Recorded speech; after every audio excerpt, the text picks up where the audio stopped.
ರಾಜ್ಯದ ಜನತೆಗೆ good news ಕೊಟ್ಟ ರಾಜ್ಯ ಸರ್ಕಾರ. ಹೌದು, ರಾಜ್ಯ ಸರ್ಕಾರವು ಈಗ ರಾಜ್ಯದ ಜನತೆಗೆ ಗುಡ್ ನ್ಯೂಸ್ ನೀಡಿದೆ. ಅದೇನೆಂದರೆ ಹೊಸ ರೇಷನ್ ಕಾರ್ಡ್ಗಳನ್ನು ವಿತರಿಸಲು ದಿನಾಂಕವನ್ನು ನಿಗದಿಪಡಿಸಲಾಗಿದೆ. ಇದರ ಬಗ್ಗೆ ಸಂಪೂರ್ಣ ಮಾಹಿತಿ ಹಾಗೂ ಅರ್ಜಿ ಸಲ್ಲಿಸುವುದು ಹೇಗೆ, ಅರ್ಜಿ ಸಲ್ಲಿಸಲು ಬೇಕಾಗುವ ಪ್ರಮುಖ ದಾಖಲೆಗಳ ಬಗ್ಗೆ ಈ ವಿಡಿಯೋದಲ್ಲಿ ತಿಳಿಸಲಿದ್ದೇವೆ. ಈ ವಿಡಿಯೋವನ್ನು ಕೊನೆಯ ತನಕ ನೋಡಿ.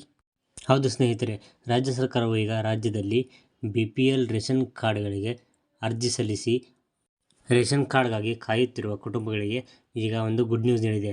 ಅದೇನೆಂದರೆ ರಾಜ್ಯದಲ್ಲಿ ಹೊಸ ರೇಷನ್ ಕಾರ್ಡ್ಗಳನ್ನು ವಿತರಿಸಲು ದಿನಾಂಕವನ್ನು ನಿಗದಿಪಡಿಸಿದೆ. ಈಗಾಗಲೇ ರಾಜ್ಯದಲ್ಲಿ BPL ಮತ್ತು ಅಂತ್ಯೋದಯ ರೇಷನ್ ಕಾರ್ಡ್ ಹೊಂದಿರುವವರಿಗೆ ಮಾಸಿಕವಾಗಿ ಉಚಿತ ಅಕ್ಕಿಯನ್ನು ವಿತರಿಸಲಾಗುತ್ತಿದೆ.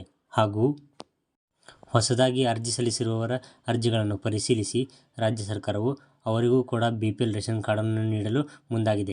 ಈಗಾಗಲೇ ರಾಜ್ಯದಲ್ಲಿ BPL ರೇಷನ್ ಕಾರ್ಡನ್ನು ಹೊಂದಿದ ಕುಟುಂಬಗಳು ಹಲವಾರು ಯೋಜನೆಗಳ ಪ್ರಯೋಜನವನ್ನು ಪಡೆದುಕೊಂಡಿದ್ದಾರೆ. ಆದರೆ ರಾಜ್ಯ ಸರ್ಕಾರವು ಘೋಷಿಸಿರುವ ಗ್ಯಾರಂಟಿ ಯೋಜನೆಗಳಿಗೆ BPL ರೇಷನ್ ಕಾರ್ಡನ್ನು ಕಡ್ಡಾಯ ಮಾಡಿದೆ. ಇದರ ಅಡಿಯಲ್ಲಿ ರಾಜ್ಯದಲ್ಲಿರುವ ಹಲವಾರು ಜನರು BPL ರೇಷನ್ ಕಾರ್ಡ್ಗೆ ಅರ್ಜಿಯನ್ನು ಸಲ್ಲಿಸಿದ್ದಾರೆ. ಇದೀಗ ರಾಜ್ಯದಲ್ಲಿ ಒಟ್ಟು 2,96,000 ಹೊಸ ರೇಷನ್ ಕಾರ್ಡ್ಗಳಿಗೆ ರಾಜ್ಯ ಸರ್ಕಾರಕ್ಕೆ ಅರ್ಜಿ ಸಲ್ಲಿಸಲಾಗಿದೆ. ಸಲ್ಲಿಸಿರುವ ಎಲ್ಲ ಅರ್ಜಿಗಳು ಇದೀಗ ಪರಿಶೀಲನೆಯಲ್ಲಿವೆ. ಮಾರ್ಚ್ 31ರ ಒಳಗೆ ಎಲ್ಲ ಅರ್ಜಿಗಳನ್ನು ಪರಿಶೀಲಿಸಿ ಹೊಸ ರೇಷನ್ ಕಾರ್ಡ್ಗಳನ್ನು ಏಪ್ರಿಲ್ 1ರಿಂದ ಫಲಾನುಭವಿಗಳಿಗೆ ವಿತರಿಸಲಾಗುವುದು ಎಂದು ಆಹಾರ ಇಲಾಖೆಯ ಸಚಿವರಾದ KH ಮುನಿಯಪ್ಪನವರು ಸೂಚನೆ ನೀಡಿದ್ದಾರೆ. ಹಾಗೂ ಇದರ ಜೊತೆಗೆ ಹೊಸ ರೇಷನ್ ಕಾರ್ಡ್ಗಳಿಗೆ ಅರ್ಜಿಗಳನ್ನು ಆಹ್ವಾನಿಸಲಾಗಿದೆ. ಈ ಹೊಸ ರೇಷನ್ ಕಾರ್ಡ್ಗಳಿಗೆ ಸರ್ಕಾರಿ ಹುದ್ದೆಯಲ್ಲಿರುವವರು, IT ಕಂಪನಿಗಳಲ್ಲಿ ಕೆಲಸ ಮಾಡುತ್ತಿರುವವರು ಹಾಗೂ ಲಕ್ಷಗಟ್ಟಲೆ ವಾರ್ಷಿಕವಾಗಿ ಆದಾಯವಿರುವವರು ಅರ್ಜಿ ಸಲ್ಲಿಸಲು ಅರ್ಹರಾಗಿರುವುದಿಲ್ಲ.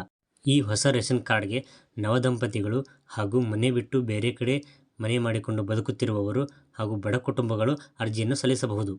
ಅರ್ಜಿ ಸಲ್ಲಿಸಲು ಬೇಕಾಗುವ ಪ್ರಮುಖ ದಾಖಲೆಗಳೆಂದರೆ ಕುಟುಂಬದ ಎಲ್ಲ ಸದಸ್ಯರ ಆಧಾರ್ ಕಾರ್ಡ್, ಬ್ಯಾಂಕ್ ಖಾತೆಯ ವಿವರಗಳು, KYCಯನ್ನು ಸರ್ಕಾರವು ಕಡ್ಡಾಯಗೊಳಿಸಿದೆ, ಆದಾಯ ಪ್ರಮಾಣಪತ್ರದ ಪ್ರತಿ ಹಾಗೂ ವಾಸಸ್ಥಳದ ಪ್ರಮಾಣಪತ್ರ, ಕುಟುಂಬದ ಎಲ್ಲ ಸದಸ್ಯರ ವಿವರಣೆ, ಎಲ್ಲ ಸದಸ್ಯರ ಪಾಸ್ಪೋರ್ಟ್ ಸೈಜ್ ಫೋಟೋ.